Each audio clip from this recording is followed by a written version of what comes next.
Hello friends, welcome to माँ Saraswati 1996। Biological science का एक और लेसन प्लान मैं यहाँ पे लाई हूँ। सबसे ऊपर की तरफ हम लोग लिखते हैं पाठ योजना संख्या यानी लेसन प्लान नंबर हम लोग लिखते हैं। उसके बाद आता है छात्राध्यापिका का नाम, फिर विद्यालय का नाम आता है जिस विद्यालय में हम लोग अपने मतलब पढ़ाने के लिए जाते हैं या इंटर्नशिप के लिए जाते हैं। जिस विद्यालय में, उस विद्यालय का हम लोग नाम लिखते हैं। फ्रेंड्स, अगर आप मेरे वीडियोज़ पे या मेरे चैनल पर नए हो तो प्लीज़ मेरे चैनल को सब्सक्राइब कीजिए, लाइक कीजिए, कमेंट कीजिए और अपने दोस्तों के साथ ज़्यादा से ज़्यादा शेयर कीजिए। साथ ही बेल आइकन को भी प्रेस कर दिए ताकि मेरी जितनी भी आने वाली वीडियो हो उसकी नोटिफिकेशन आप तक सबसे पहले पहुंच सके। अभी तक मेरे चैनल पर आपको बीएड सेकेंड ईयर से UP B Ed second year lesson plan से रिलेटेड वीडियोज आपको देखने को मिल रही होगी। आज हम लोग एक और वीडियो की ओर चलते हैं। विद्यालय के नाम के बाद हम लोग लिखते हैं दिनांक, कक्षा, विषय, उपविषय, कालांश तथा समय का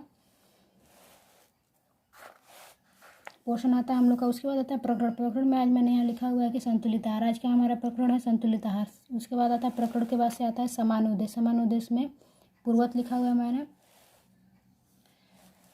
समान उद्देश्य में 5 से 6 पॉइंट लिखते हैं, मैंने कई वीडियोज़ में लिखा भी हुआ है समान उद्देश्य। उसके बाद आता है विशिष्ट उद्देश्य। विशिष्ट उद्देश्य में पहला है ज्ञानात्मक उद्देश्य। विशिष्ट उद्देश्य में भी 5 पॉइंट ये सब टॉपिक होते हैं। पहला है ज्ञानात्मक उद्देश्य, दूसरा है बोधात्मक उद्देश्य और तीसरा है प्रयोगात्मक उद्देश्य।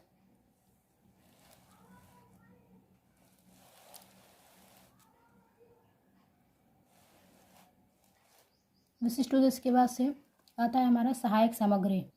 सहायक सामग्री में लिखा हुआ कक्षा उपयोगी सामग्री या वस्तुएं, यानी इसमें चाक डस्टर वगैरह जो होता है कक्षा उपयोगी वस्तुएं हमारी होती हैं।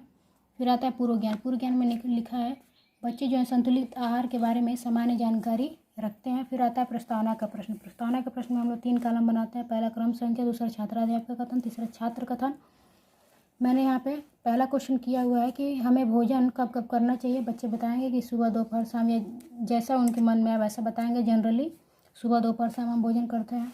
उसके बाद आता है सामान्यतः मनुष्य जो होता है दिन में क्या क्या खाता है, जो आदमी रोज़ खाता है वो बच्चे बताएंगे, रोटी, दाल, चावल, सब्जी आदि।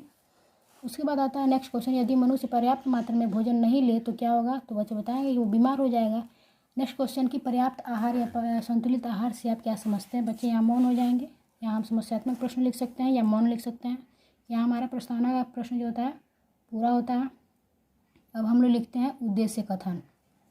प्रस्तावना का प्रश्न हो गया, अब होता है उद्देश्य कथन। उद्देश्य कथन में मैंने यहाँ लिखा हुआ है कि बच्चों आज हम लोग संतुलित आहार के बारे में विस्तृत अध्ययन करेंगे। उद्देश्य कथन के बाद से आता है प्रस्तुतिकरण। प्रस्तुतिकरण यानी प्रेजेंटेशन। इसमें भी हम लोग 5 से 6 कॉलम बनाते हैं।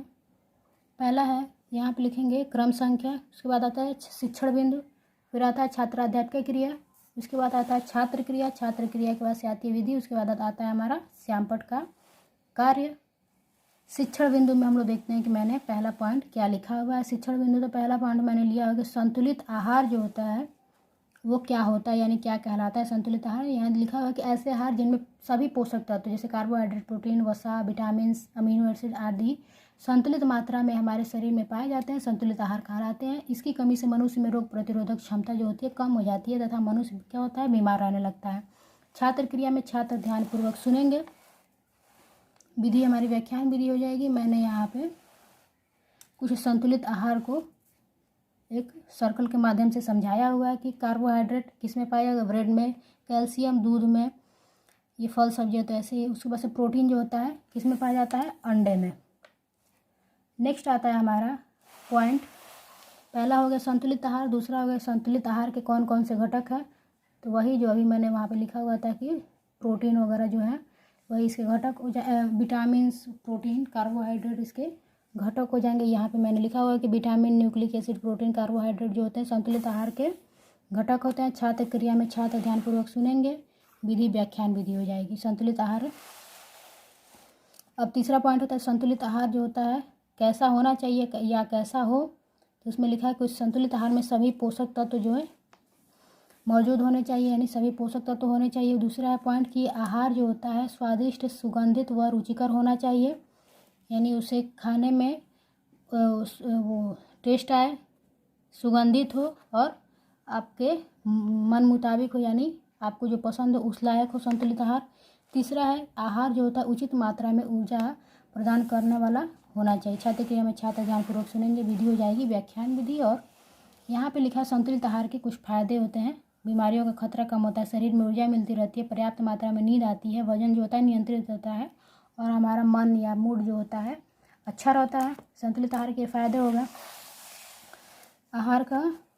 आहार कैसा हो ये हमने समझ लिया है। उसके बाद समझते हैं कि संतुलित आहार का महत्व क्या है। यहाँ पर लिखा हुआ है कि संतुलित आहार के निम्न बिंदुओं को हम समझ सकते हैं। पहला लिखा है कि शरीर में पोषक तत्व प्रदान करना, जो कि कौन कौन प्रदान करते हैं, प्रोटीन, कार्बोहाइड्रेट, वाटर वगैरह एक्सेट्रा आदि हमें पोषक तत्व प्रदान करते हैं। कुछ और बिंदु भी मैंने यहाँ पे लिखा हुआ है कि संतुलित आहार का महत्व क्यों है। शरीर की सुरक्षा हेतु महत्व है, शारीरिक क्रियाओं को सुचारू बनाने हेतु महत्व है, शक्ति या ऊर्जा निर्माण हेतु महत्व है। इसके बाद आता है हमारा नेक्स्ट में छात्र क्रिया में। यहाँ पे फिर से पुनः छात्र ध्यानपूर्वक सुनेंगे। विधि व्याख्यान विधि हो जाएगी।